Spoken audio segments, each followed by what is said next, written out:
Here's just the stupidity that is going on in California. We showed you this on Monday, that on Sunday at the big football game, Governor Gavin Newsom and Mayor Eric Garcetti and San Francisco Mayor London Breed and Magic Johnson, they were all at the big football game and they were maskless. They were maskless. Now, I want you to particularly look at Eric Garcetti, who's standing next to Magic there, because I'm going to get to some video of him in just a second. And I usually talk about Gavin Newsom. Gavin Newsom's just evil. Is what he is. Magic, I think, if I'm not mistaken, Magic, because he's HIV positive, is in like a higher risk group. So is he supposed to take the mask off or not? It's his own personal choice. So I'm okay with Magic doing whatever he wants. Magic is also not a politician locking people down. So Magic, it's good to see your smile.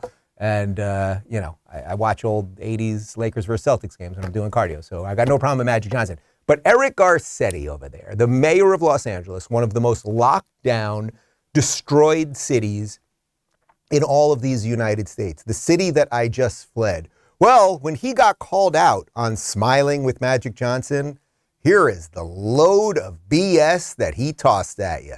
I wore my mask the entire game, and when people ask for a photograph, I hold my breath and I put it here and people could see that. There's a 0% chance of infection from that.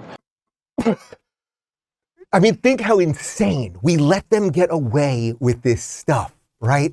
He holds his breath. So that means someone comes up to him and says, hey, Mr. Mayor, can I take a picture with you? And they're already in his face at that point, right? So then he takes a breath. You've inhaled all of the stuff at that point. You're holding the stuff in you, in your lungs. You liar. He takes it off for the water. He holds his breath. Correct. I was very judicious yesterday, very judicious. And you'll see the photo that I did take where Magic was kind enough, generous enough to ask me for a photograph. And in my left hand's the mask, and I took a photo. The rest of the time I wore it, as we all should. Not when I had a glass of water or a thing. And I encourage everybody else to do so. And that's it. I mean, it's just all, he takes it off for the glass of water. I mean, there's so many videos and pictures of him just sitting there at the chairs, just, oh, look at me. I'm scratching my head. I'm smiling. Where's your cup of water, dude? Where's the water? Are you just a relentless, shameless liar? I think we know the answer, dick. These people are clowns, ridiculous buffoons, and I wish you luck. If you live in California, if you live in Los Angeles, if you have anything to do, that's the beautiful thing for me. I got to tell you, when I lived in California and I would talk about these people, there was an anger in me about it, right? And a indignation about it, and almost like a complete, like, how is this even possible? Now it's actually hilarious. There is nothing funnier than that sort of nonsense to me. And now I want to compare that to what's going on here in Florida, because in Florida, we have a guy by the name of Ron DeSantis, and Ron DeSantis decided to keep this state open. And this state has an incredible economy right now. The amount of tourism is exploding. There is construction everywhere. House prices are high because people are moving here. It's just good. It's just good and happy, and you see people smile and you see their teeth, and it's awesome. Here's Ron DeSantis talking about how he's going to keep our schools good so that some of these bad ideas that have infected everything in these blue states won't infect the free state of Florida.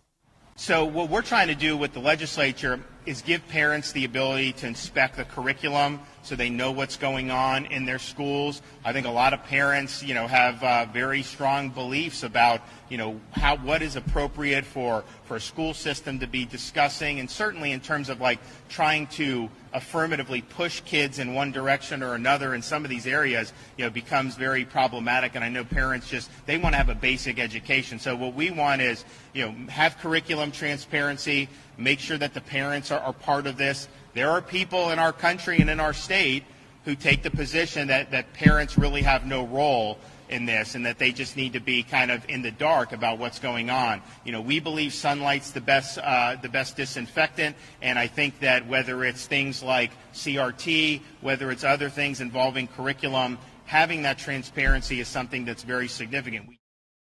That's my governor. That's right. That is a good man right there. And in essence, what he is saying is that your children are not the property of the state. He's saying, yes, we should have public education. We have tax dollars so that we can have public schools. It's a part of the exchange that we do here in America and in most societies. You pay some money in so that you hope you can send your child to a school to get what he calls, quote, a basic education. And we did that pretty decently in America for about 100 years. Pretty decently, I would say. I remember going to public school, elementary, junior high, high school. I went to a public college as well, State University of New York at Binghamton. I got a full public education. Now, I'm not saying I learned everything absolutely perfectly, and I did come out sort of as a lefty politically, so is what it is. But I remember going to school, going to elementary school, learning about slavery, learning about racism, learning about civil rights, learning about the Holocaust, learning about history, and you got a basic education that was honest, that was decent. You said the Pledge of Allegiance. At the beginning, America was good, and these were the ideas that we were talking about. It wasn't to whitewash any of the bad things that have happened, but it was to give young people a sense of what you need to know. You'd learn some basic math, where 2 + 2 = 4, not 2 + 2 = 5, which is what we're doing now with this Common Core nonsense. So he's telling you, hey, we're going to get back to the basic stuff. And as he says, some parents would like to know what their kids are learning, not because they're trying to stop their kids from learning an honest assessment of the truth, but they don't want them to be brainwashed into all of this gender stuff in 3rd grade, to be taught all of this crazy gender identity stuff. They don't want to be brainwashed into this neo-racism that is critical race theory. They want to have a say, which, by the way, is why all over the country parents are finally showing up to school board meetings and they're fighting back. And then, of course, the Biden administration started calling them terrorists for doing so. You know all about that. So it's like, this is good.